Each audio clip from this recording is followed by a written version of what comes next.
Bonjour à tous, nous sommes donc dans la phase de préparation de ce webinaire qui commencera dans quelques minutes.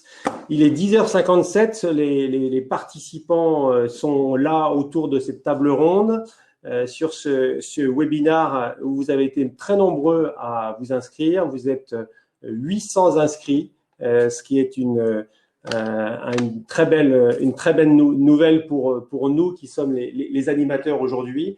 800 inscrits qui vous êtes intéressés sur le sujet du marketing digital des petites entreprises. Et donc, nous allons patienter encore 2-3 petites minutes pour permettre à tous ceux qui sont en train de se connecter de le faire. Et nous démarrerons ce webinaire voilà, à 11 heures précises.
Oui, bonjour à tous. Donc, vous êtes nombreux à vous connecter en ce moment. Je vois le chiffre qui augmente toutes les minutes. Et il est 11 heures et donc nous allons pouvoir commencer ce webinaire Serre France Neo Camino qui porte sur le sujet du marketing digital des petites entreprises. Nous allons aujourd'hui voir comment construire un plan d'action adapté pour vous, chefs d'entreprise, qui dirigez une TPE, une PME, et qui vous êtes interpellés, vous vous interrogez sur ce sujet-là. Eh bien, nous avons choisi d'en faire un thème principal dans notre webinaire que nous allons pouvoir commencer maintenant. Je rappellerai les règles de fonctionnement. Vous avez donc sur la plateforme Webikeo un chat qui vous permet de poser un certain nombre de questions à l'occasion de celui-ci.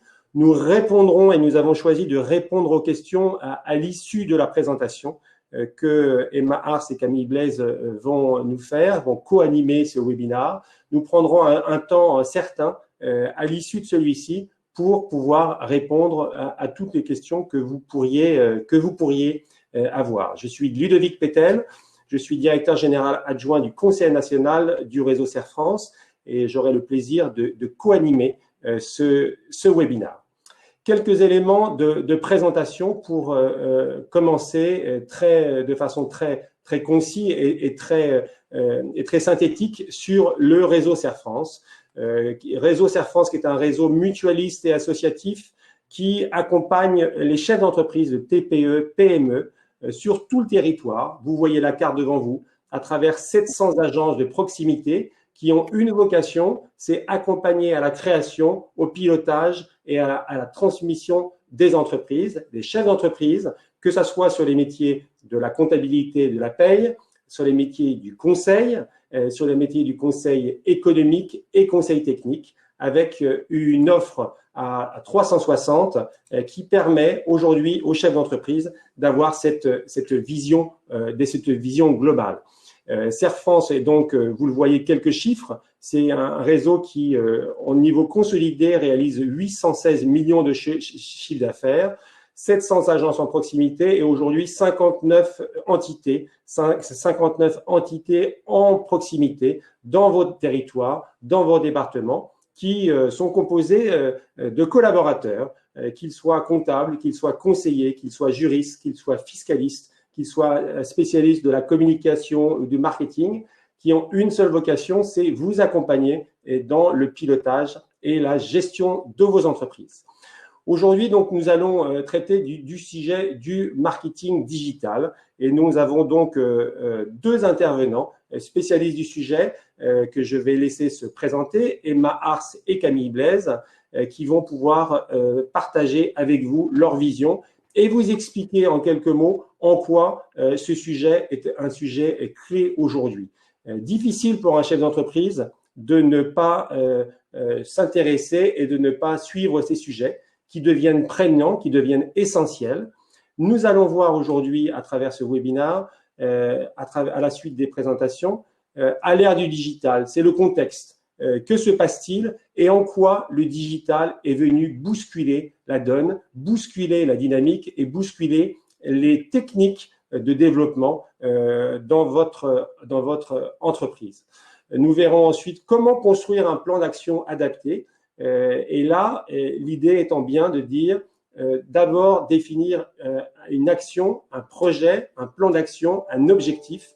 Le digital est ensuite au service de son plan d'action. Et c'est ce qui vous sera rappelé aujourd'hui pendant ce webinaire. Et puis, nous avons eu la volonté de partager avec vous des cas très pratiques, des cas concrets qui sont le fruit d'expériences des participants et qui, après quelques éléments qui vont être partagés avec un tout petit peu de théorie, nous serons le plus possible aujourd'hui dans du concret parce que c'est ce que vous souhaitez, c'est ce que vous recherchez, c'est des éléments concrets. Comment je peux, avec le digital, développer mon activité, mon chiffre d'affaires, ma notoriété. Voilà, je vais laisser la parole à Emma pour l'animation et la co-animation de ce webinaire. Emma, tu as la parole. Merci Ludovic pour cette introduction et bienvenue à tous. On est nombreux aujourd'hui, on est ravis de vous accueillir et on espère avec Camille et avec Ludovic qu'on vous donnera des petites clés de succès sur ce sujet du marketing digital pour les petites entreprises. Camille, je te laisse te présenter parce qu'après j'enchaîne moi sur le début de la présentation. Bienvenue à toi.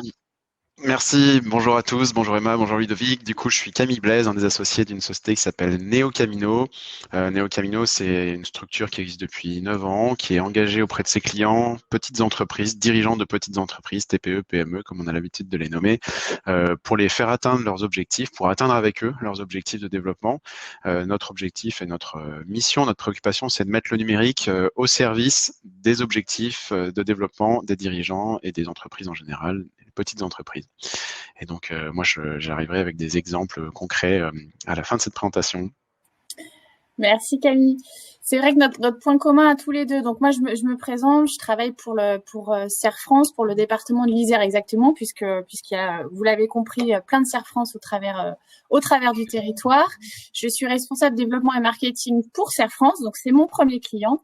Et du fait de mon bagage professionnel dans le milieu du web marketing notamment, j'ai travaillé un peu plus de 12 ans dans le domaine du e-commerce et du web marketing avant de rejoindre Cerfrance. J'accompagne aussi nos clients, petites entreprises au sens noble du terme, je tiens à le dire, parce qu'on parle souvent de petites entreprises, mais ça a vraiment, c'est vraiment au sens noble du terme, pour les accompagner justement dans leurs problématiques de développement commercial au travers de plein de leviers différents, et notamment celui du marketing digital qui est notre sujet d'aujourd'hui. Donc on l'a dit et je le répète, on va essayer avec Camille d'être le plus pragmatique possible et de vous faire partager vraiment en mode témoignage en fait tout ce qu'on peut recenser quand on accompagne nous les entrepreneurs, les chefs d'entreprise, pour que ce soit le plus concret possible pour vous. Sur la première partie, il y aura forcément une introduction un peu plus théorique, mais qui est utile pour poser le contexte et qu'on va essayer d'illustrer tout du long, en tout cas. Donc, on revient sur je pense que c'est bon au niveau des présentations. Je mets le site Neocamino et tout est en ligne, effectivement. Si vous avez des questions, quoi que ce soit, tout est disponible en ligne. Impec. Alors, à l'ère du digital, pour poser un petit peu le contexte, je pense qu'il est important de se rappeler deux, trois éléments importants. Déjà, de se demander aujourd'hui, les modes de consommation, ils ont un peu changé, les réflexes ont changé. Et j'aime bien utiliser ce jeu de mots, de plus parler de consommateur, mais de consomme-acteur. Alors, c'est un petit jeu de mots, mais qui a beaucoup de sens, qui veut dire qu'aujourd'hui, avec l'arrivée du digital, finalement, le consommateur, il a vraiment un rôle important à jouer dans sa relation avec l'entreprise, avec la façon dont il consomme un service, un produit. Et ça a vraiment changé du coup la façon d'interagir entre l'entreprise et vraiment le consommateur. Aujourd'hui, le consommateur, il est ce qu'on appelle omnicanal. Alors pardon, il y aura de temps en temps des mots un peu barbares, mais qui s'expliquent facilement. Omnicanal, ça veut dire quoi? Ça veut dire simplement que le consommateur aujourd'hui, il va jongler entre différents canaux qui sont mis à sa disposition. Par exemple, son portable, sa tablette, son ordinateur au travail, etc. Et il va faire, en fonction de son temps libre, de là où il habite, de ses horaires de travail, etc., il va consommer différemment. Donc, un exemple concret, il peut très bien, quelqu'un qui a un besoin, qui recherche un service pour répondre à un de ses besoins, il va potentiellement démarrer sa recherche au petit-déj le matin avec sa tablette. Il va poursuivre ses recherches sur son ordinateur entre midi et 2 au boulot. Et puis, pourquoi pas, il va transformer l'essai avec son téléphone portable le soir en arrivant à la maison. Ça veut dire quoi, ça, pour l'entrepreneur? Ça veut dire qu'il faut être présent partout. Voilà, il faut arriver à proposer son service, son produit partout au bon moment et au consommateur. La deuxième chose, c'est que le consommateur, il est devenu super exigeant. Il est devenu super exigeant en termes de délai. Donc, par exemple, si vous lui proposez un rendez-vous, s'il remplit un formulaire pour prendre rendez-vous avec vous, avoir plus d'informations, il va pas attendre 3 jours pour qu'on le recontacte. La deuxième chose, c'est qu'il est super exigeant en termes de qualité. Aujourd'hui, la concurrence est très forte et du fait de l'arrivée d'Internet, en plus, on peut comparer les offres très facilement, ce qui fait que il va très vite avoir une idée sur s'il ne vous connaît pas, il va très vite pouvoir se faire une idée en fait de la qualité de service ou de produit que vous proposez. Donc, faut être vraiment au top là-dessus aussi. Et puis le dernier point, c'est la transparence. Aujourd'hui, avec l'arrivée notamment des réseaux sociaux, forcément, ça a multiplié les échanges entre l'entreprise et le consommateur de manière ultra transparente. On peut plus rien cacher. Donc cette nouvelle exigence, cette nouvelle façon de consommer, forcément, elle a des impacts sur la façon dont vous allez mettre en place la façon dont vous communiquez avec vos prospects, avec vos clients. Donc ça, c'est pour la partie consommateur. Ensuite, là, on arrive dans le langage barbare, mais posons les mots, je vais les expliquer. C'est vrai qu'aujourd'hui, on l'a introduit tout à l'heure, Ludovic en a parlé, le marketing, aujourd'hui, il a changé un peu de paradigme. On a une façon différente de communiquer, d'aller chercher des clients, d'aller chercher des prospects. Auparavant, on qualifie ça d'outbound marketing, c'est le mot barbare, c'est le terme technique qui signifie qu'en fait, avant, on était dans une configuration où on allait chercher les prospects. On faisait de la communication de masse. Donc on va mettre dans ce rayon-là, on va dire un peu les vieux médias. Alors c'est pas péjoratif, hein, mais les médias les plus anciens, on va dire, l'affichage, le print, donc distribuer une plaquette, la télévision même ou la radio, le marketing direct, donc des entreprises qui font du phoning, qui vous appellent au téléphone, etc. On est dans une communication sortante en fait, un petit peu en sens unique. Et puis, surtout, je le redis, de masse. C'est-à-dire qu'elle est moins personnalisée, moins ciblée. Aujourd'hui, avec l'arrivée de tous les leviers de marketing digital, on a un petit peu inversé la tendance. Donc, on est dans ce qu'on appelle l'inbound marketing. Ça, c'est le mot barbare. Et pour l'explication, c'est simplement qu'en fait, plutôt que d'aller pousser de la communication sortante non ciblée, on va attirer les prospects vers soi, vers son produit, vers sa prestation de service. Et là, du coup, c'est finalement les prospects qui vont vous chercher. Donc, on a inversé un petit peu la tendance. Et ça, c'est ce que permettent de faire notamment les leviers de marketing digital comme les réseaux sociaux, un site internet avec un blog, etc., où on va proposer plutôt un contenu à forte valeur ajoutée qui va répondre à un besoin, à une question d'un prospect à un instant T et qui va faire qu'on va l'attirer en fait en répondant à sa question, à son besoin qu'il a pas encore assouvi. Et donc on va rentrer en plus après dans une communication un petit peu moins en sens unique, mais dans une communication où on va créer de l'échange en fait avec le consommateur. Donc ces deux concepts-là, ils sont pas forcément antinomiques, ils peuvent être compatibles, mais il faut bien avoir en tête qu'aujourd'hui quand même ça a évolué. Je vous ai donné du coup, hop, je change de slide. Je vous ai parti un petit exemple concret assez basique qui illustre les propos que je viens de vous expliquer. On va ici à gauche, je vous ai pris l'exemple d'un panneau d'affichage assez classique qu'on va retrouver sur le bord des routes. Là, on est dans une logique d'outbound marketing où on va proposer en fait son service, son produit sur un 4x3, sur une grande affiche au bord d'une route. L'effet, il va être intéressant. Pourquoi? Parce qu'on va travailler de la notoriété. C'est quand même très très très visible, d'où le fait que l'affichage reste un média intéressant.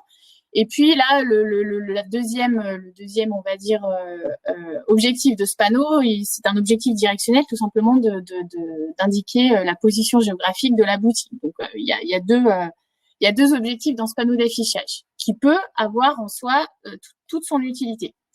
Et puis, j'y oppose juste à côté une technique d'inbound marketing, qui va consister là à attirer un consommateur en répondant à une problématique qui se pose à un instant T. Donc là, je vous ai pris l'exemple d'un entrepreneur qui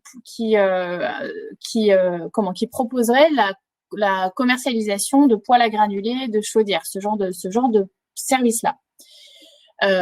Donc, qu'est-ce qu'il va faire? Il va se positionner, l'entrepreneur, vous, si vous êtes prestataire de ce genre de service-là, vous allez vous dire, à quel besoin je réponds grâce à mon service, grâce à mon produit. Et c'est quoi les questions qu'en fait les prospects vont se poser lorsqu'ils vont acheter ce type de produit?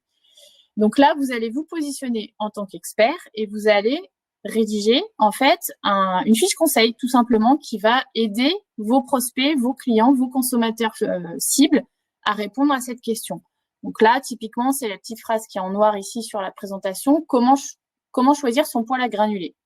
Et vous allez lui donner quelques indications bien construites pour lui dire, voilà, les avantages d'un poêle à granulés, c'est ça. Comment je peux le choisir? Quelle zone géographique dans la maison? Où est-ce que je dois l'installer? C'est quoi les différentes options, etc. Et vous allez, grâce à ça, répondre à un besoin. Par ailleurs, les gens qui vont lire cet article, si vous faites bien votre travail de rédaction, normalement, vous allez attirer des gens très qualifiés. Pourquoi? Parce que ce seront des gens qui auront tout simplement tapé dans la barre de recherche Google « Comment choisir un poêle à granulés ?» Donc là, typiquement, Google va proposer votre article et vous allez répondre à une demande très précise. D'où le fait d'adresser votre produit, votre service et votre article à des gens très qualifiés. C'est la grosse différence, on va dire, entre l'outbound marketing, le panneau d'affichage à gauche qui va toucher une population de masse.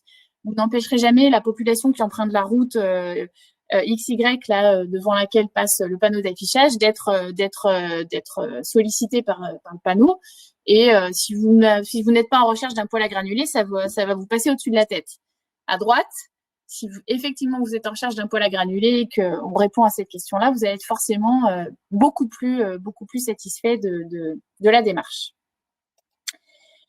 En plus de ça, les avantages de l'inbound marketing, c'est que ça va générer, c'est plus performant à l'heure d'aujourd'hui. Donc ça génère en moyenne, c'est des statistiques standards qui disent que on génère 54% de plus de leads via des techniques d'inbound marketing versus les anciens médias. De plus, l'inbound marketing coûte moins cher, c'est-à-dire que ça va coûter 60% moins cher qu'un prospect que vous allez trouver via d'autres procédés. Tout simplement parce que, je reviens là-dessus, on est sur de la prospection beaucoup plus qualifiée. On est sur de la conquête qualifiée. C'est-à-dire que demain, quelqu'un qui arrive sur votre article, vous êtes sûr qu'il cherchait ce produit à l'instant T et vous répondez à son besoin, vous allez le transformer derrière plus facilement en client. Donc forcément, ça va être plus efficace, plus efficient. Et puis sur la petite marguerite à droite, là sur ce slide, je vous ai mis un petit peu justement tous les leviers qui permettent d'activer cette technique marketing, d'attirer des prospects vers son produit, vers son service. Alors, je vais pas en faire le tour aujourd'hui parce qu'on pourra en faire une présentation de 45 minutes largement, mais globalement, voilà, vous avez dû en entendre parler, les réseaux sociaux bien entendu, le contenu marketing, créer des articles qu'on va poster sur son blog, sur son site internet, le référencement naturel. Donc voilà, tous ces leviers-là vont servir à mettre en place des techniques vraiment de prospection très qualifiées. Maintenant, parlons de vous. Alors, je ne vais pas parler à votre place. Je peux pas me mettre à votre place, bien entendu. Mais ce que je voulais vous partager aujourd'hui, pour rentrer un peu justement dans le concret, maintenant qu'on a un peu introduit le sujet, moi, je voulais vous partager vraiment ce que j'entends très régulièrement de la part des entrepreneurs que j'accompagne sur cette thématique-là. Parce que globalement, ils ont tous un point commun, enfin 4 points communs, qui sont notamment les freins. Les freins qu'on peut avoir quand on est chef d'une petite entreprise à la mise en œuvre d'une stratégie marketing. Le premier que j'entends tout le temps, c'est le temps. J'ai pas le temps. Bon, ça, forcément, quand on est chef d'entreprise, qu'on s'occupe déjà de répondre à ses commandes, de gérer sa comptabilité, ses salariés, son planning, etc., forcément, mettre en place une stratégie marketing en œuvre, ça vient en supplément du reste et forcément, il faut arriver à le caser. C'est un premier frein. Le deuxième frein, c'est les compétences. Quand on est une petite entreprise, on n'a pas toujours soi-même les compétences ou même les compétences en interne d'un collaborateur qui pourrait être éventuellement qualifié dans le domaine de la communication et du marketing. Ça peut aussi poser souci. Troisième frein, qui ne devrait pas en être un, mais c'est le budget. Souvent, on n'a pas réfléchi. Pour moi, c'est une barrière psychologique. On n'a pas réfléchi vraiment au budget qu'on souhaitait allouer à ses efforts sur le plan de la stratégie marketing. Et puis souvent, on se dit tout de suite, ça coûte cher. J'ai envie de faire le parallèle avec l'achat d'une machine. Si vous êtes entrepreneur dans le domaine industriel ou je ne sais quoi, quand on achète une machine, on fait un investissement au départ. Et puis, voilà, c'est bien pour dans le temps. Générer de la qualité, des nouveaux produits, faire de l'innovation, etc. Donc, le budget marketing, c'est pareil. Il faut à un moment donné investir pour après espérer avoir du retour sur investissement. C'est exactement la même démarche qu'il faut avoir. Et c'est très lié du coup au quatrième frein que souvent les entrepreneurs, en tout cas, me relèvent. C'est je manque de visibilité sur le retour sur investissement et du coup, j'ai pas envie d'y aller. C'est un point super important pour pas être frustré. Il faut absolument, et on en parlera tout à l'heure avec Camille, on va rentrer dans le détail, mais il faut absolument se mettre des indicateurs de performance, des petits indicateurs de performance pour justement aller mesurer si on a de l'impact, si on arrive, grâce aux actions qu'on a menées, à atteindre ces résultats. Donc voilà les 4 freins qu'on doit souvent lever quand on rencontre les entrepreneurs à ce niveau-là. Camille, je ne sais pas si tu veux compléter là-dessus, si tu es en phase avec ça. Parfaitement en phase, Emma. Et c'est bien, en plus, vous avez des personnes chez Serre France qui sont ultra compétentes sur ces sujets-là pour mesurer le retour sur investissement, la rentabilité. Et comme tu le disais, Emma, en fait, là, on a investi pour créer ou générer, en tout cas, avoir une machine à générer des clients. Et globalement, ça vaut le coup quand on est dirigeant d'entreprise d'avoir cette machine-là. C'est celle qui permet de durer, de se développer, en tout cas d'augmenter le développement d'affaires de sa boîte. Ouais. Tout à fait.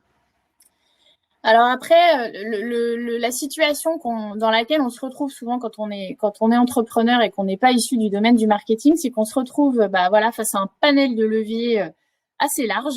face à des mots barbares, comme je le dis depuis le début, le CRM, le SEO, le SEA, le display. Voilà, on ne sait pas trop par quel bout prendre le truc. On en a entendu parler, mais on ne sait pas trop s'il faut y aller, etc. Moi, souvent, les entrepreneurs, la première question qu'ils me posent quand ils n'en ont pas, c'est est-ce qu'il faut que j'ai un site internet, par exemple? Est-ce qu'il faut que j'aille sur les réseaux sociaux? Et ça, faut prendre le temps d'y réfléchir parce que c'est pas forcément. Il faut faire en fonction de plein de critères. Avoir un site web, moi, par contre, là-dessus, j'ai un avis très tranché. Je pense que si aujourd'hui on n'a pas le minimum vital du site web, au moins une page vitrine qui présente son activité, ça revient à pas exister. Donc pour moi, l'avis est tranché là-dessus. Je sais pas quel est ton point de vue, Camille, mais pour moi, c'est assez tranché sur ce point-là. Yes, en tout cas, et puis le site internet, c'est quand même un commercial 24 heures sur 24, 7 jours sur 7. C'est un site, je sais pas, par exemple, pour un bar ou un restaurant, ça peut être une page Facebook ou quoi que ce soit, mais en tout cas, l'idée, c'est d'avoir un espace où on amène les gens, effectivement, et où ils passent à l'action pour se rapprocher de nous, laisser un contact, passer à l'achat ou quoi que ce soit. Mais bien d'accord avec toi, globalement, ouais. Complètement.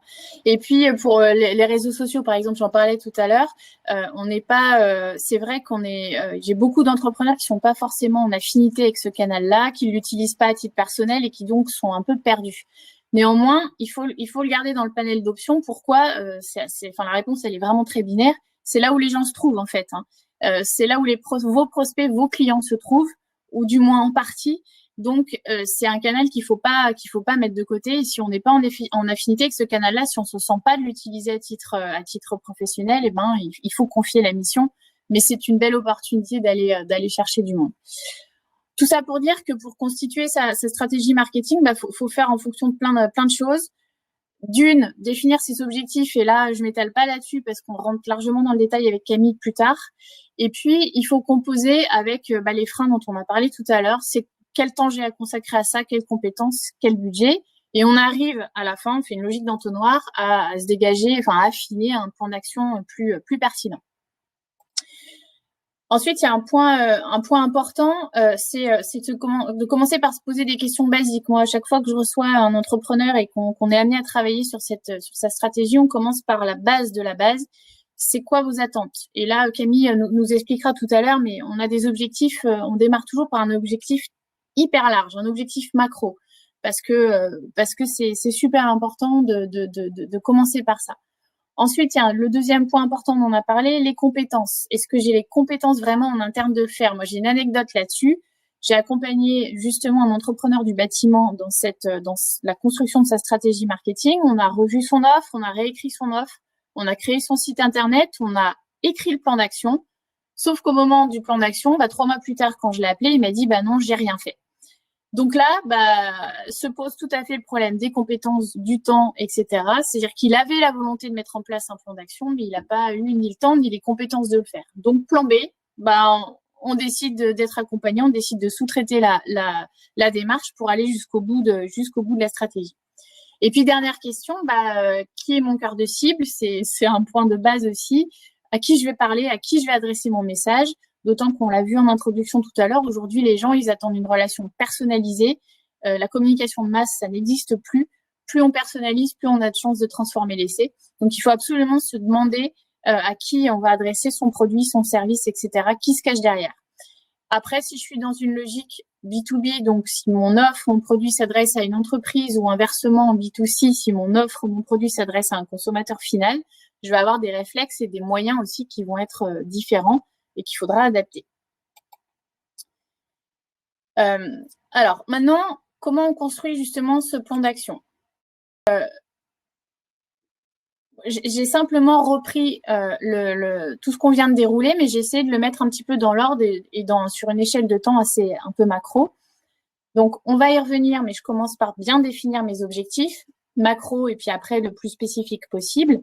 Deuxièmement, je m'arrête sur mes ressources. C'est vraiment important d'être honnête avec soi-même. C'est quoi mes ressources? Qui va pouvoir vraiment mettre en œuvre chez moi?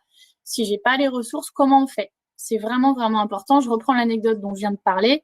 Mon entrepreneur, il a fait 80% de la démarche et puis à 80%, il s'est arrêté parce qu'il s'est rendu compte que le plan de com, il n'avait pas le temps de le mettre en œuvre. Le budget aussi, c'est bien sûr important puisque c'est ce qui va définir les moyens que vous allez mettre en place. Ensuite, il y a le plan d'action. Le plan d'action, c'est pas du vent. Ça sert vraiment déjà à définir les leviers que vous allez utiliser parce que vous n'allez pas tout commencer en même temps.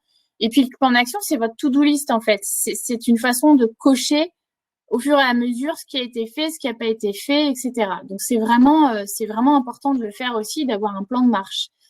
Ça sert à anticiper. Dans toute activité entrepreneuriale, enfin, dans toute activité, dans toute entreprise, il y a des effets de saisonnalité. Il y a des pics commerciaux, par exemple, sur l'année qu'il faut pas rater. Et c'est pas le jour J qu'il faut se dire, ah tiens, bah là, je suis en pleine saison, il faudrait que je communique. Il faut se le dire un petit peu avant et donc il faut anticiper les actions. Le calendrier d'action, il sert complètement à ça. Il sert à être plus en anticipation qu'en réaction. Et le dernier point, pour éviter d'être super frustré parce qu'on n'arrive pas à mesurer le plan d'action qu'on a mis en œuvre, c'est mon suivi, mon pilotage, c'est se définir des petits indicateurs de performance qui vont pouvoir indiquer si ça marche ou si ça marche pas. Quand ça marche, on y va à fond. Quand ça marche pas, on pilote, c'est-à-dire qu'on corrige, on essaye autre chose, on teste autre chose.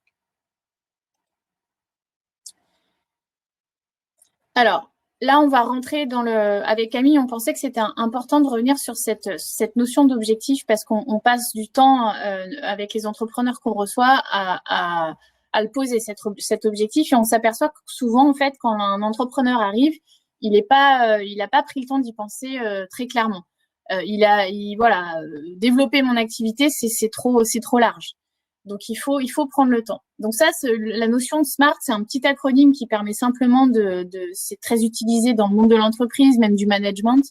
C'est un petit acronyme qui sert à justement passer par plusieurs étapes pour définir son objectif. Un objectif qualitatif, il va l'être s'il est spécifique. Donc, spécifique en anglais, ça veut dire précis. Donc, plus on a un objectif précis, plus on sait où on va.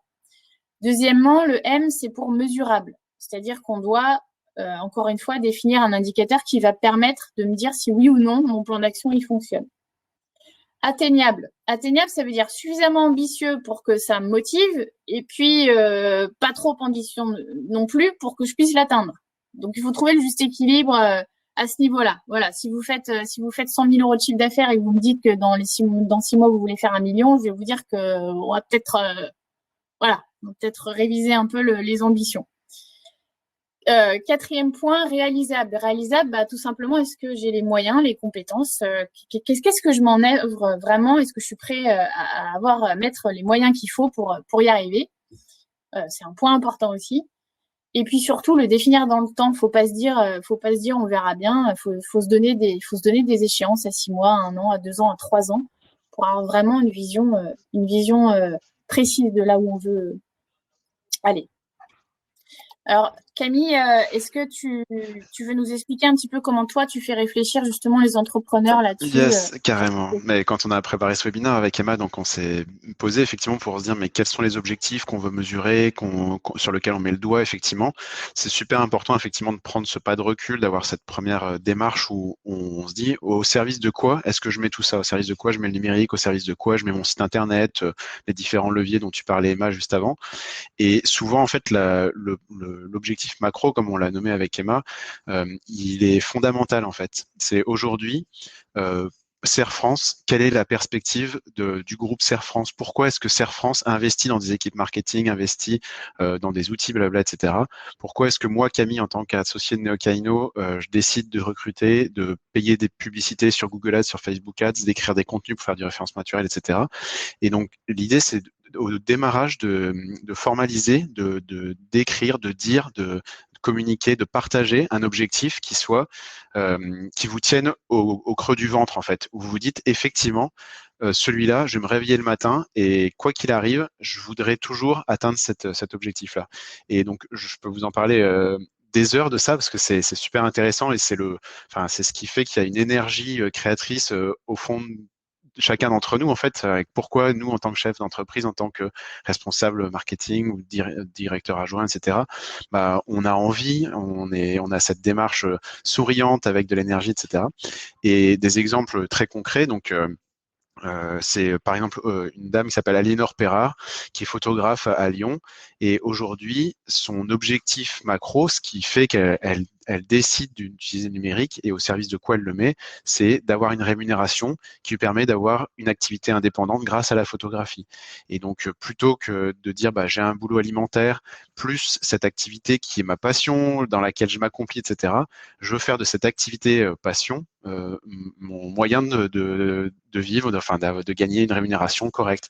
Il y a d'autres personnes qui vont avoir des démarches où ils veulent avoir une structure et qui leur permet de vivre 6 mois à un endroit, 6 mois à un autre. Ça, par exemple, c'est un client Serre France avec lequel on travaille, qui loue des montes-meubles, enfin des montes-charges, et du coup qui habite 6 mois de l'année à Chaumont, 6 mois de l'année dans les Alpes. Et son objectif, c'est de pouvoir avoir une activité suffisante pour prendre un salarié en intérimaire quand il n'est pas à Chaumont ou quand il n'est pas dans les Alpes, en fait, pour pouvoir faire que son activité lui rapporte assez pour payer ce salarié et lui pouvoir faire l'activité de l'autre côté.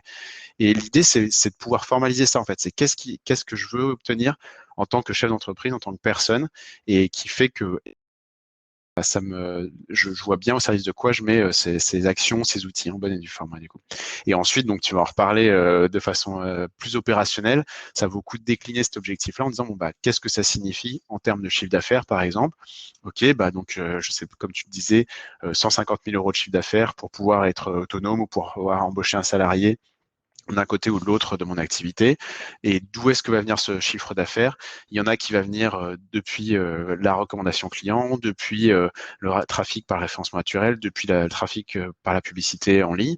Je mets des chiffres sur tout ça, effectivement, en bonne et due forme, pour en fait être en maîtrise de la démarche, de la stratégie avec le numérique en particulier, et puis d'ailleurs en articulant le numérique et la vie réelle, finalement. Quand vous êtes caviste ou quoi que ce soit, ça vaut le coup de parler aussi des gens qui rentrent dans votre boutique. Du coup. Tout à fait.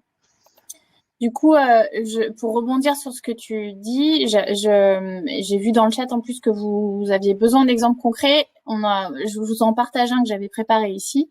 Je reprends l'exemple de mon entrepreneur qui installe des chaudières. On avait cet objectif spécifique là, donc j'ai repris mon objectif SMART avec lui. Et je lui ai fait faire l'exercice. Premier objectif spécifique, il pourrait y en avoir plusieurs parce que celui-là il est très précis, mais il m'a dit moi je veux augmenter le panier moyen de mes devis d'installation de chaudière. Donc pour tout nouveau client qui rentre, je veux qu'on augmente un petit peu le panier moyen. C'est un objectif qui est très précis. Ça sera mesurable comment? Je vais tout simplement regarder dans le temps l'évolution du montant des devis que je propose et du panier moyen finalement que je propose à mes prospects bientôt clients. Comment je vais l'atteindre? Et qu'est-ce qui est atteignable pour moi? Je pense que si j'augmente de 20 € en moyenne mon devis sur cette prestation spécifique, ça peut le faire. Je pense que je peux l'atteindre sans problème. Comment je vais l'atteindre? Comment moi, entrepreneur, je pense que ça va être réalisable? J'ai l'opportunité justement de proposer une nouvelle offre. Donc cet entrepreneur là qui fait de l'installation de chaudière, il propose aussi des contrats de maintenance. Donc parce qu'une installation de chaudière, ça nécessite de la maintenance régulièrement. Et donc il a décidé de proposer par défaut dans chaque nouveau devis un abonnement à 20 € au lieu de 29 €. En plus, il avait une petite opération commerciale pour convaincre son client de signer. C'est quelque chose qu'il faisait auparavant de manière il faisait ça à part, quoi. Il proposait son abonnement après. Là, il a décidé de l'inclure et il s'est dit je me laisse 6 mois pour voir un peu les effets de ce type de prestation. Donc ça, on est clairement dans un objectif spécifique. Lui, son objectif macro, c'était d'augmenter son chiffre d'affaires pour l'année. Il voulait aller plus loin, conquérir des nouveaux clients. Un des objectifs spécifiques qu'on a mis en œuvre, c'est celui-ci.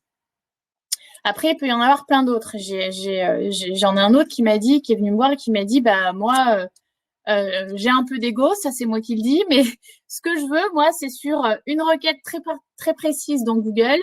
Je veux arriver devant mon concurrent d'à côté. Je veux être en premier sur la page Google. Je veux lui passer devant. Voilà. Bon, derrière, on a réfléchi ensemble. Est-ce que ça va vraiment commercialement? Est-ce que ça va jouer sur votre chiffre d'affaires, etc. Il m'a dit, peu importe, moi, je veux arriver avant lui sur la page des résultats de recherche de Google sur une requête particulière. Bon, voilà. ça peut être tout à fait entendable. Et en tout cas, j'ai trouvé ça sympa parce qu'au moins, il savait où il voulait aller. Et puis après, bien sûr, d'autres objectifs un peu, d'autres exemples, je veux fidéliser ma clientèle et donc je veux augmenter, par exemple, le taux de réachat de ma clientèle. Je veux faire que ma clientèle existante, elle achète non pas une fois par an, mais 2 fois, 3 fois, 4 fois par an. Voilà, ça peut être un objectif très précis et qui en plus est vraiment intéressant. Le temps que voilà. Et en plus, je rebondis là-dessus parce que on s'est dit, Camille, quand on a échangé en préparant la présentation, souvent les entrepreneurs, ils ont le réflexe de se dire, ils partent en mode conquête. Alors qu'en fait, alors je parle pas pour les créateurs, mais pour les entreprises qui sont installées depuis un certain temps et qui ont déjà une base clientèle installée, c'est vraiment, vraiment déjà intéressant d'aller travailler cette base de clientèle qui est. Pourquoi? Parce que fidéliser un client, ça coûte en moyenne 5 fois moins cher que d'aller en conquérir des nouveaux. En plus, un client fidèle, je vous ai mis des choses qui sont vraiment réelles. Hein. Un client fidèle, il achète plus que les autres. Donc, par exemple, si j'ai un objectif d'augmenter mon taux de réachat, de faire que mes clients achètent plus fréquemment, c'est intéressant de travailler cette clientèle fidèle. Deuxièmement, il est plus engagé, il est plus participatif. Vous pouvez vous reposer sur votre clientèle fidèle pour travailler avec eux votre offre. Vous pouvez les sonder, vous pouvez les interroger sur ce qui va pas. Ils sont engagés, ils sont déjà convaincus, satisfaits de vos services, ils vont être assez participatifs. Et puis, le Graal, ça peut devenir des ambassadeurs. Alors attention, un ambassadeur, il y a plusieurs niveaux. Je parle pas des influenceurs sur Internet. Un client ambassadeur, c'est déjà quelqu'un qui va parler de vous en bien dans son réseau et qui va être finalement un prescripteur. Moi, je prends l'exemple de Serre France. On a notre plus gros levier de croissance, c'est la prescription. C'est nos clients qui sont contents et qui parlent de nous et qui en ramènent d'autres. C'est un point vraiment super important.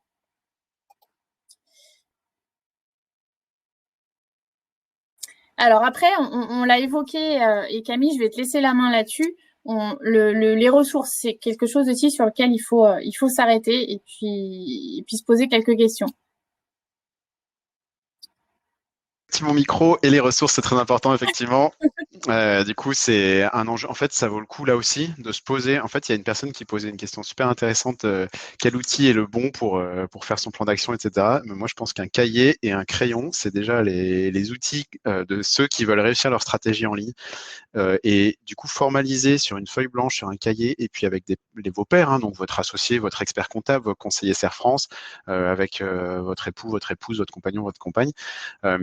Qu'est-ce qui effectivement est dans votre panier en fait et sur quoi vous pouvez vous appuyer. Comme tu le disais Emma, en fait, un des enjeux du numérique, c'est de bien dire, ok, qu'est-ce qui fonctionne aujourd'hui chez moi, qu'est-ce que je fais qui me rapporte du chiffre d'affaires et comment est-ce que j'utilise des outils en ligne pour le faire plus, pour le faire mieux, pour le faire plus vite, mais du coup déjà mettre le doigt sur ce qui fonctionne en fait. Et donc on en reparlera tout à l'heure avec une question bien intéressante de Laurent aussi sur l'utilité du site internet quand on vend pas quelque chose, un produit en ligne ou quoi que ce soit.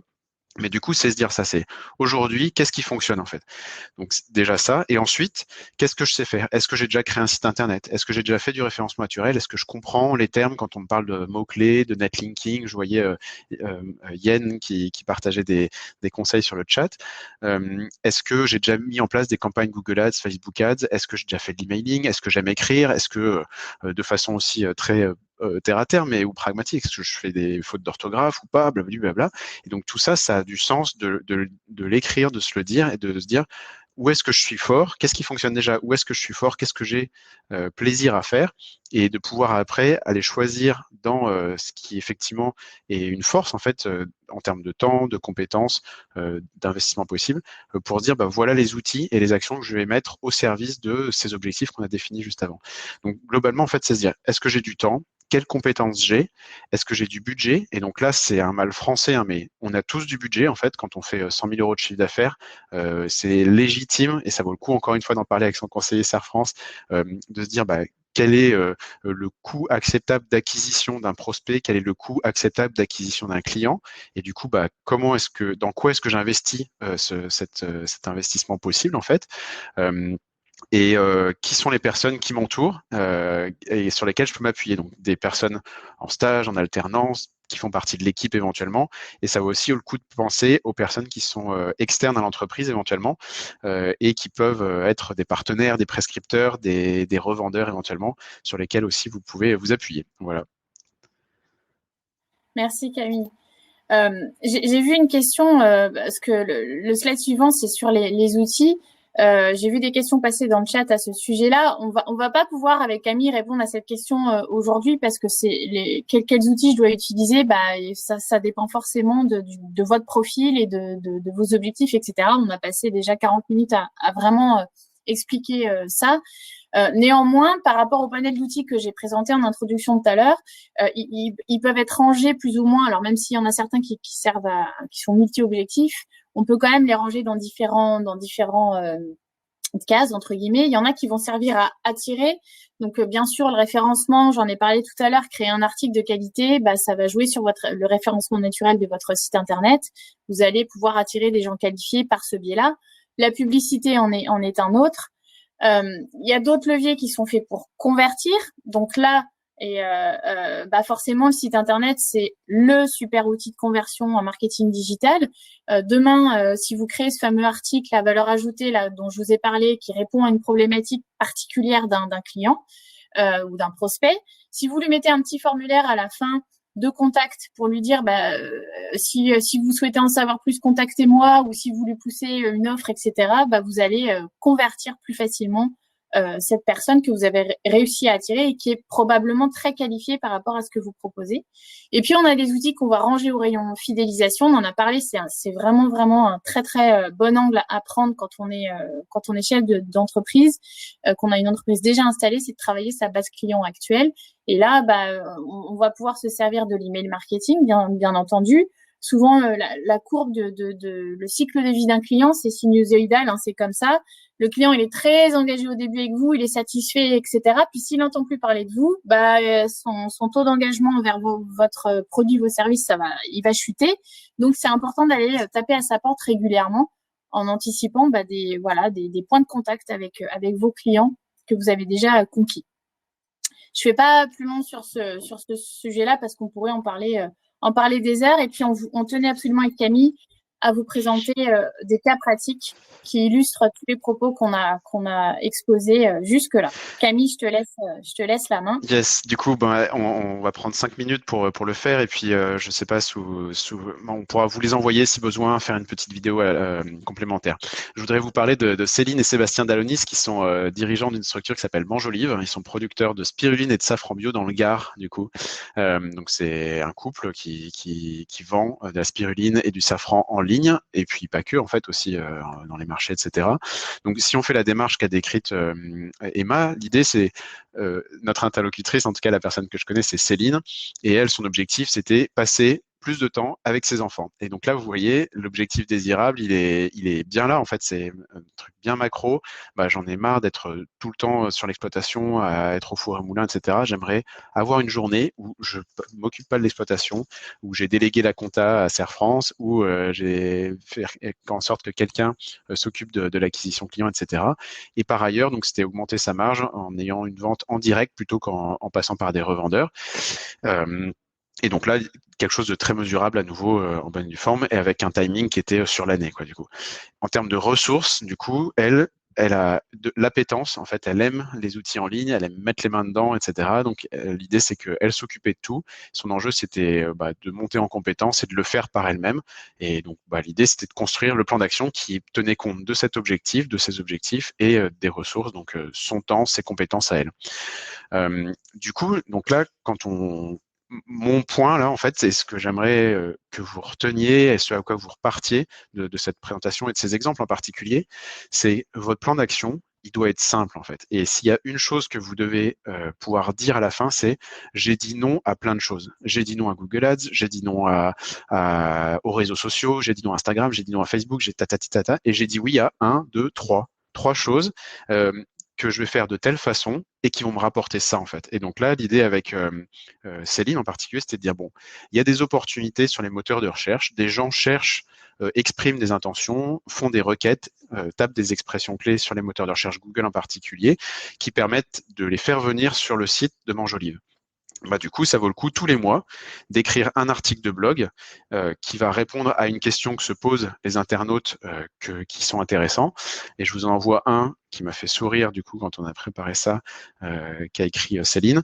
C'est aujourd'hui, sur les moteurs de recherche, des gens tapent spiruline, chien. Voilà, parce que j'imagine qu'ils donnent de la spiruline à leur chien. Et aujourd'hui, cet article de blog génère du trafic sur le site de Mangeolive et lui permet d'acquérir des contacts et des clients en fait. Et donc l'idée pour elle, c'est tous les mois, j'écris un article de blog qui répond à une question que se posent les personnes que j'ai envie de faire venir sur mon site et je vais créer des liens depuis d'autres noms de domaine vers mon site internet pour faire, comme le disait Yen, en sorte que ce nom de domaine mangeolive.fr soit de plus en plus crédible, légitime et en tout cas plus crédible et légitime que les autres sites internet qui répondent aussi à ces questions auxquelles je vais répondre, Spiruline Chien en particulier. Donc ça c'est le premier point, première chose à mettre en œuvre de façon régulière, cadencée et simple encore une fois. Ensuite, elle a 1300 contacts. Et ben du coup, comme tu le disais Emma, un des enjeux c'est de fidéliser cette base de contacts, de faire en sorte que même s'ils n'étaient pas clients quand ils ont laissé leurs coordonnées ou quoi que ce soit, et ben ils puissent le devenir plus tard, le redevenir s'ils ont déjà été clients, qu'ils fassent de la recommandation ou quoi que ce soit, enfin qu'ils deviennent ambassadeurs de cette boutique. Et donc pareil, utiliser cet article de blog que Céline écrit pour l'envoyer à ses clients tous les mois et faire en sorte qu'une partie de cette base de contacts redevienne cliente, ou parle de Mangeolive à sa base de contacts. Et dernière démarche simple et claire, enfin cadrée, c'est faire en sorte d'avoir un partenariat. Et donc dans le cadre de Mangeolive, un partenariat, c'est en fait une petite opération de com où en fait elle est envoyée. Il y a une opération avec un de ses partenaires, donc qui peut être une autre boutique en ligne autour du care, enfin du bien-être et des choses comme ça, où elle dit bah je vous propose de découvrir la boutique Mangeolive et puis pour les 10 premiers, ce code de réduction disponible sur la boutique en fait. Donc tous les mois avoir une opération avec quelqu'un d'externe qui diffuse le site Mangeolive et lui permet d'augmenter la taille de sa base de contacts et même de faire des ventes. Donc l'idée, ouais, c'est vraiment d'avoir quelque chose de simple et où on se dit, bah, j'ai cette petite mécanique, elle tourne et j'ai pas besoin de faire plus que ça en fait en termes de charge mentale. Ça permet de mettre derrière soi en fait et puis de même plus y penser toutes les sollicitations ou les questions qu'on pourrait avoir, les suggestions, etc. Et donc juste en termes de résultats, donc je vous ai mis le trafic par le référencement naturel, donc qu'elle a réussi à doubler grâce à des articles comme Spiruline Chien là que je vous ai partagé. Et par ailleurs, elle donc quelque chose de très concret, hein, c'est le chiffre d'affaires, la marge supplémentaire qu'elle a réussi à générer de l'ordre de 15 000 euros, du coup, en passant en vente directe plutôt qu'en passant par des revendeurs. Je me dépêche, Ludovic, je vois que tu fais les gros yeux, mais du coup, deuxième cas rapide, donc c'est une entreprise pour laquelle il n'y a pas de vente en ligne de produits, en fait. Ça va répondre à la question de Laurent. Une entreprise s'appelle Lemaire Tricotel, avec donc dont Catherine Montenot s'occupe en l'occurrence. Et donc elle, pareil, donc en gros, elle distribue, elle fabrique des clôtures et des portails. Et son objectif, c'est de rester devant ses concurrents en ligne. C'est une entreprise qui va fêter ses 100 ans, je pense, ou qui les a fêtés en tout cas. Et donc là, son enjeu, c'était éviter que les acteurs entrants lui passent devant en ligne et qu'elle fasse du numérique un levier d'acquisition qu'elle maîtrise, rentable, etc. Donc ce que j'ai indiqué là.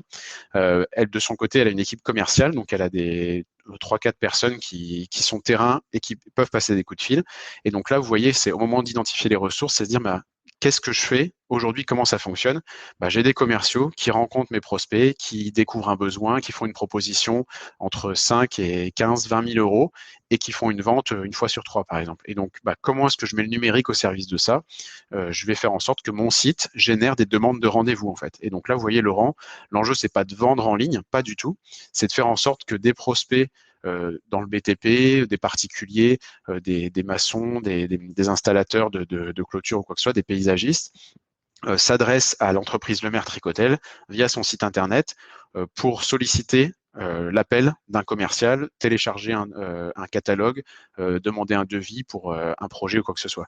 Donc voilà, on met le numérique au service de la génération de prospects qualifiés grâce au site internet. Et en l'occurrence, elle elle a un chiffre d'affaires conséquent qui lui permet de dédier une partie d'avoir un budget pour l'acquisition de ces prospects-là. Et donc là, en termes de plan d'action, l'idée c'était de faire la refonte du site internet au démarrage, ce qu'elle a confié à un prestataire externe, d'envoyer un mail à la base de contact historique qu'elle a, puisqu'effectivement, c'est une entreprise qui existe depuis longtemps, elle avait un carnet d'adresses conséquent et que ça vaut le coup de s'appuyer là-dessus, et écrire deux contenus, donc soit un article, soit des articles, soit des pages chaque mois, et améliorer la crédibilité du nom de domaine pour faire en sorte de générer des visites grâce au référencement naturel. L'idée, c'est qu'elle confie une partie de cette démarche-là, elle en réalise une partie de son côté, et bon an, mal an, ce que ça lui permet de générer, c'est des prospects qualifiés. Elle en avait 4 par mois avant de démarrer cette démarche. Encore une fois, simple, hein, vous voyez, il n'y avait rien d'ambitieux, quoi que ce soit, c'est quelque chose qui est clair, qui est simple, qui est cadré.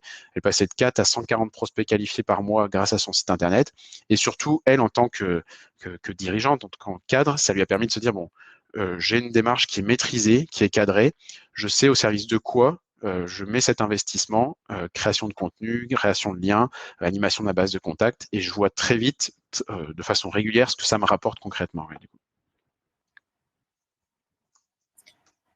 Merci Camille. Du coup, pour conclure, parce qu'on arrive à la fin du webinaire, en 4 points, vraiment, quand on est une petite entreprise, on a dit beaucoup de choses aujourd'hui. Ce qu'on voulait passer comme message, c'est que mettre en place une stratégie marketing, c'est pas l'apanage des grosses boîtes, c'est pas l'apanage des grandes entreprises. Une petite entreprise, quels que soient ses moyens, etc., elle peut tout à fait mettre en place des choses intéressantes pour développer son activité. Ce qu'il faut, par contre, c'est essayer d'arbitrer, pas se lancer, tout azimut partout en même temps. Il faut cibler. J'ai vu une question passer dans le chat tout à l'heure. Il y en a pas mal des questions, désolée, mais j'en ai vu une. En tout cas, est-ce qu'il faut que je fasse un plan d'action différent si je cible à la fois du B2B et du B2C? Oui, forcément, parce qu'on s'adresse pas à une entreprise comme on s'adresse à un autre client. Donc oui, forcément, il faut des plans d'action dédiés. Encore une fois, je reviens sur le fait de la personnalisation. Il faut tester, il faut pas hésiter à tester, corriger, piloter, et puis regarder si ça marche avec ces fameux indicateurs. Et puis encore une fois, il faut passer la barrière psychologique de se faire accompagner là-dessus. Comme pour toute autre prestation, chacun son métier, chacun son job. Si on a décidé vraiment si on a des objectifs précis, pourquoi pas se faire accompagner, et à partir du moment où on met des indicateurs en place, on aura du retour sur investissement, et donc la machine après elle va tourner. Donc il faut pas hésiter là-dessus aussi à tendre le bâton pour être accompagné là-dessus. Top. On peut prendre les questions avant de conclure, hein, c'est ça Ludovic? Je te pose un petit peu, j'ai fait une synthèse. Il y en a pas mal autour du budget, Emma, en fait. Quel budget prévoir quand on est une entreprise, quand on est une entreprise B2B, quand on est une entreprise de service, quand on est une entreprise qui se lance? Comment est-ce que toi, tu réponds à ça du coup? Alors, c'est assez compliqué comme question, mais moi, j'essaie toujours de le corréler au chiffre d'affaires de l'entreprise. Il faut que ce soit, on va dire, c'est toujours compliqué de donner des stats, mais disons qu'entre 2 et 10% de son chiffre d'affaires, ça peut paraître énorme pour certains, mais c'est une enveloppe qui est tout à fait cohérente par rapport à si on a vraiment des objectifs de développement commercial. C'est intéressant de faire cet exercice, ce calcul-là. Alors, ça peut parfois être impressionnant, mais par exemple, sur une entreprise, un artisan du bâtiment bien installé qui fait 1 million de chiffre d'affaires, par exemple, c'est pas complètement incohérent de mettre 20 000 euros dans une opération, dans un plan stratégique de communication. C'est pas du tout incohérent. C'est même carrément souhaitable. C'est même carrément souhaitable, mais j'y vais... mais parce que ça peut vite faire peur entre guillemets, mais quand on fait proportionnellement au chiffre d'affaires déjà qu'on réalise et aux objectifs qu'on souhaite atteindre, finalement on passe le cap. Alors je sais pas toi comment tu... Ouais, je suis bien aligné avec ce que tu dis. Pour moi, la vraie réponse, c'est ça dépend en fait. Ça dépend de ce que vous êtes, de ce que vous faites, de ce que vous voulez atteindre comme objectif. Et justement, c'est pour ça en fait qu'il y a intérêt à s'adresser à des personnes comme Emma, à des personnes comme les conseillers Serre France que vous avez, à des personnes comme nous chez Neo Camino, pour justement formaliser ça en fait et faire que la première étape, ça soit de vous dire ok, voilà ce que je veux obtenir, voilà les ressources que j'ai, voilà la démarche que je vais avoir et qui me convainc que je vais y arriver à obtenir ces objectifs avec ces ressources-là. Et pour que la deuxième étape de mise en œuvre, finalement, ça devienne une décision très rationnelle, en fait, où vous dites, bah, en fait, ce serait dommage de pas le faire. En fait, c'est juste, enfin, je vois qu'il y a une méga opportunité, elle est claire, elle est simple, elle est mesurable, etc. J'ai plus qu'à appuyer sur le bouton, en fait. Et c'est, si vous vous posez la question de, ah, mais combien, comment, etc., c'est que probablement, il faut que vous reveniez un pas en arrière et que vous vous posiez avec des personnes comme Emma, comme moi, ou qui que ce soit, pour prendre votre cahier, écrire bah, mon objectif concret, c'est ça, mes ressources, c'est ça, ça et ça. Et voilà ce que, avec mes ressources, je sais pouvoir mettre en œuvre avec tel type d'outil pour atteindre tel objectif, quoi, du coup. Et cette première étape, elle a vraiment du sens, en fait, et c'est nécessaire de la réaliser par vous-même, avec votre prestataire, avec votre conseiller Serfrand. Mais ça vous permet après de dire, bah, voilà le budget, en fait, qui est sain pour moi. Et quelqu'un qui vous dirait, ouais, le budget pour réussir pour toi, c'est ça. Probablement, c'est qu'il y a un loup, en fait. C'est pas possible de répondre à cette question-là sans poser plus de questions en retour. Normalement, il doit vous retourner la question, en tout cas, Déco. Emma et Camille, donc il y a Cécile qui pose une question. Est-ce qu'il y a une spécificité sur la communication sur ces actions-là pour une nouvelle entreprise? Bah, moi, j'ai un premier point sur une nouvelle entreprise. C'est est-ce que, en fait, pour moi, est-ce que le premier point, c'est pas de valider que le dirigeant ou la dirigeante à qui je m'adresse sait vendre sa solution répond à un besoin d'un marché qui existe, en fait. Et peut-être que c'est dans l'autre sens. C'est est-ce qu'il y a un marché qui existe pour une solution que propose la personne que j'ai en face et que cette personne sait vendre d'une façon ou d'une autre. Et donc, pour moi, l'objectif premier, probablement avec ce type d'entrepreneurs, d'entrepreneuses, de dirigeants, dirigeantes, c'est de valider ces étapes-là, en fait. Avant de se dire, voilà, je vais atteindre 100 000 euros de chiffre d'affaires, bah, d'abord, la première chose à valider, c'est identifier qu'on sait vendre quelque chose qui répond à un besoin d'un marché qui existe. Et donc là, pour moi, il y a une démarche qui est très rythmée qu'il faut avoir. On se dit, bon, bah, finalement, comme tu le disais, Emma, il faut beaucoup jouer sur les gens qu'on connaît, donc vendre sur son réseau. Si on n'est pas capable de vendre sur son réseau ou les gens qu'on connaît par relation, etc., pour moi, c'est un signe très fort que probablement ça va être compliqué de vendre à des gens qu'on ne connaît pas du tout, quoi, du coup. Et après, si on a un peu de budget, une façon de faire en ligne qui existe beaucoup, c'est d'envoyer de la publicité sur des pages de vente ou des pages de conversion pour tester effectivement l'appétence, enfin le fait qu'il y a un besoin et qu'on est capable de vendre le produit qu'on pense vendre de façon durable. Mais moi, sur quelqu'un qui se lance et qui n'a pas la conviction qu'il sait vendre quelque chose qui répond à un besoin d'un marché qui existe, alors je pense qu'il y a une première démarche à avoir la plus rythmée possible pour valider le modèle d'acquisition et de commercialisation. Ouais. Moi, je dirais en complément aussi que forcément en création, on a plus d'efforts à faire. C'est de fait. Donc il y a une vraie réflexion à avoir quand on se lance, parce que c'est pas, en fait, il y aura pas de miracle, hein, il y a plus d'efforts à mener. Après, j'ai une anecdote vraiment d'un entrepreneur que j'ai accompagné qui se lançait dans une activité en paysage. Il proposait des prestations de services en paysagisme. Et il me dit, bah moi, jusque là, parce que je faisais le bilan avec lui de ce qu'il avait lancé, et il me dit, bah j'ai fait une publication dans tel et tel journal et ça m'a coûté 1 500 euros. Et je lui ai dit, ok, très bien, bon, bah, ça peut être une façon de se faire connaître par ce biais-là, mais je lui dis, mais après, est-ce que vous avez un site internet? Les gens, ils font comment pour vous retrouver? Ah bah non, j'ai pas de site internet. Et puis on a regardé sa présence sur Google. C'est quelqu'un qui avait besoin d'être référencé en local parce que sa zone de chalandise, elle était locale, elle était dans une zone géographique limitée. Et en fait, sur Google, bah, il était introuvable. Donc j'ai dit, bah, donc la morale de l'histoire, c'est qu'il faut aussi faire les choses dans l'ordre. Il faut déjà se dire, est-ce que les gens arrivent à me trouver? Même simplement, hein, avec ma fiche Google My Business au moins, est-ce que les gens me trouvent quand ils tapent dans Google ma prestation de service? Et puis après, avec 1 500 euros, éventuellement, penser à de la presse en complément, etc. Mais voilà, il y a, au-delà de l'investissement de départ, il faut aussi essayer de faire les choses un peu dans l'ordre. D'où le fait d'y réfléchir et d'être accompagné là-dessus.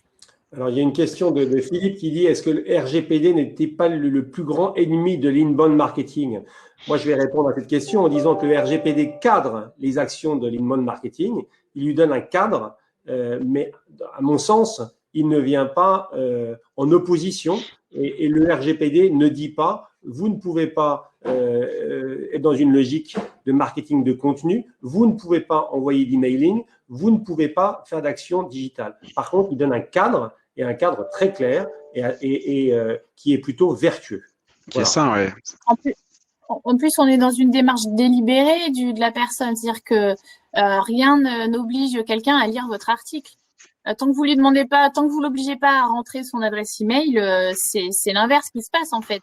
Et le RGPD, c'est aussi là pour s'assurer que justement, on n'est pas que les entreprises n'aient pas une démarche intrusive et proposent des choses qualitatives et n'exploitent pas les données, exploitent les données à bon escient quand elles sont confiées en tout cas.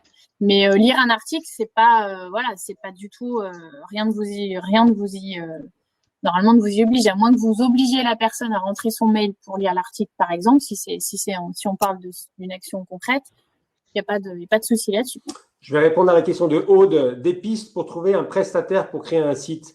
Eh bien, chez Serre France, nous avons fait ce travail de référencement et nous vous proposons à travers Serre France Avantage des possibilités et des référencements de sites, à la fois des solutions internes au réseau Serre France, des solutions externes au réseau Serre France, qui vous permettront de réaliser avec un modèle et une solution qui est performante et que nous avons éprouvé. Il y a beaucoup de solutions qui existent sur ce sujet.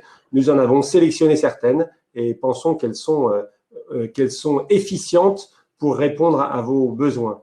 Nous avons la question de Yann qui nous dit « Ne craignez-vous pas une overdose de l'emailing? Savez-vous quel est le pourcentage de clients qui lisent réellement les emails ?»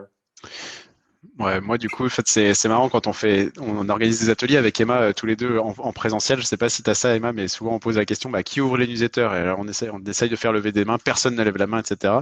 Et moi là, si je prends l'emailing de Manjolive là, du coup, puisque c'est une des clientes Neo Camino, elle a 49% d'ouverture et 20% de clics sur ses mails qu'elle envoie, donc à 4500 destinataires. Et donc du coup, en fait, c'est comme tu le disais Emma, comme tu le disais Ludovic, en fait, c'est un peu l'esprit de la RGPD. En fait, c'est si vous envoyez le bon message à la bonne personne au bon moment, il y aura des résultats en fait. Si vous êtes en mode je veux envoyer que des offres, que des réductions, je veux que les gens achètent tout le temps, bah, c'est sûr que ça va pas bien se passer. Mais si vous avez la bonne démarche vertueuse et saine, de fait, il y a des choses qui vont se passer comme vous l'avez prévu et des gens qui vous recontacteront, qui partageront, qui garderont à l'esprit votre nom de marque, etc., etc. Oui, je partage complètement. C'est trouver le bon dosage et le bon équilibre qui permet cela. Mais merci Camille pour ces exemples très concrets. À chaque fois que tu te rattaches à un exemple de ce client que tu cites, et c'est très parlant. Le référencement est donc un budget à prévoir en plus de la création et mise en place du site, nous demande un participant à ce webinaire. Moi, j'ai un truc, premier, c'est avant de se poser la question du budget du référencement, c'est est-ce que le référencement est utile dans ma stratégie en fait? Si c'est le cas, du coup, vous devez avoir effectivement la réponse de ce canal d'acquisition. Voilà ce qu'il va me demander, voilà ce qu'il va impliquer en termes de ressources. Si j'ai du temps et des compétences, il me coûtera 0. Si j'ai pas de temps et des compétences, il va me coûter peut-être l'externalisation. Mais du coup, et après, moi, je te laisse parler. Mais en tout cas, la première chose à se dire, c'est au service de quoi il est utile ce référencement naturel, quoi, du coup. Et est-ce que je l'utilise, est-ce que je l'actionne ou est-ce que je l'actionne pas, du coup. Oui, j'ai un exemple concret pour rebondir sur ce que tu dis. J'ai créé un site internet là pour un entrepreneur récemment. Il a son besoin d'avoir un site internet, c'était en fait d'avoir un outil de gestion de commandes parce que jusque-là, il était en mode artisanal, donc il gérait toutes ses commandes par SMS. Il continue de recevoir des commandes alors qu'il avait plus de stock, il savait plus où il en était. Donc en fait, il a créé un site internet pour faciliter déjà, proposer une interface plus agréable à ses clients et lui mieux gérer ses commandes, ses stocks, etc. Par contre, sa clientèle, elle est déjà établie, il peut pas en prendre beaucoup plus, il est connu dans sa zone de chalandise et du coup, son site internet, c'est un outil de gestion. Par contre, il a aucun objectif de référencement. Pour lui, pour le coup, c'est pas son problème. Après, je complète aussi quand même en disant que avoir un site internet, c'est super important. Mais c'est pas un miracle non plus. Si on a vraiment, comme le disait Camille, si on a besoin d'être référencé, ça demande derrière un petit plan d'action pour optimiser le référencement de son site. C'est pas parce qu'on met en ligne demain que miraculeusement tout le monde va se jeter sur tout le site internet. Et- Il faut mettre en place des actions. Et on peut dire 2 mots des actions à mettre en place. En fait, le référencement naturel, franchement, je vais vous le décrire de façon un peu synthétique et caricaturale, mais il y a 2 étapes. En fait, il y en a une, il faut que vous ayez la réponse aux questions que se posent les internautes sur les moteurs de recherche. Donc, c'est spirulune chien, expert comptable en Isère, blablabla, enfin, toutes ces expressions clés qui sont tapées. Si vous voulez remonter et être bien référencé sur une question que se pose un internaute, il faut que vous ayez une page, un article, une fiche, en tout cas un contenu sur votre site internet spécifique qui répond à cette question-là. Donc, si vous voulez faire du référencement naturel, la première chose, c'est qu'il va falloir que, de façon a priori régulière, vous rédigiez, vous publiez des nouveaux contenus, pages ou articles sur votre site internet. Et la deuxième étape du référencement, c'est une fois que Google se dit, ah ouais, on me pose cette question-là, il y a tous ces sites qui répondent à cette question-là. Lequel est-ce que je vais mettre en premier? Deuxième étape, il faut que vous soyez plus crédible, plus légitime que tous les autres sites qui ont aussi une page ou un article qui répond à cette question-là. Donc, il faut que depuis d'autres noms de domaines, d'autres sites internet, des liens pointent vers votre site internet. Encore une fois, c'est un peu caricatural et très synthétique, quoi, mais du coup, c'est ça en fait, c'est qui pointe vers votre nom de domaine pour que votre site soit plus légitime, plus crédible et soit choisi et que la page ou l'article qui répond à cette question que vient de poser l'internaute soit choisi pour être montré dans les premiers résultats de la première page de Google.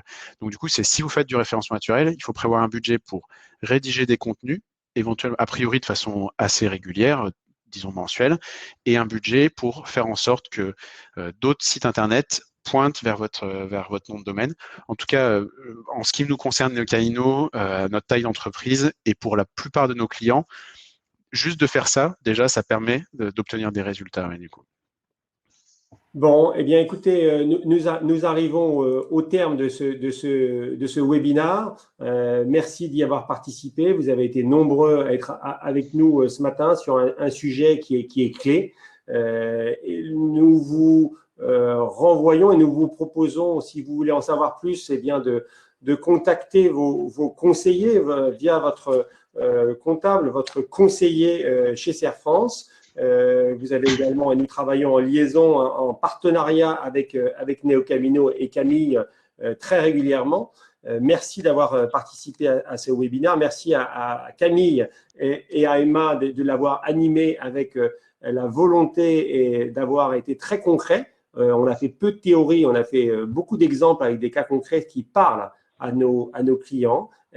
Donc, merci beaucoup pour cette intervention, ce webinaire. Nous vous disons à bientôt pour de prochains événements Serre France en ligne. À bientôt pour des rencontres dans les Serre France, dans vos agences. Des rencontres ont lieu régulièrement sur des sujets comme celui-ci et bien sûr sur d'autres. Voilà, rendez-vous en ligne ou dans nos agences pour continuer ces partages et ces échanges. Merci beaucoup. Bonne journée et puis à très bientôt. Merci, à bientôt. À bientôt, bonne journée.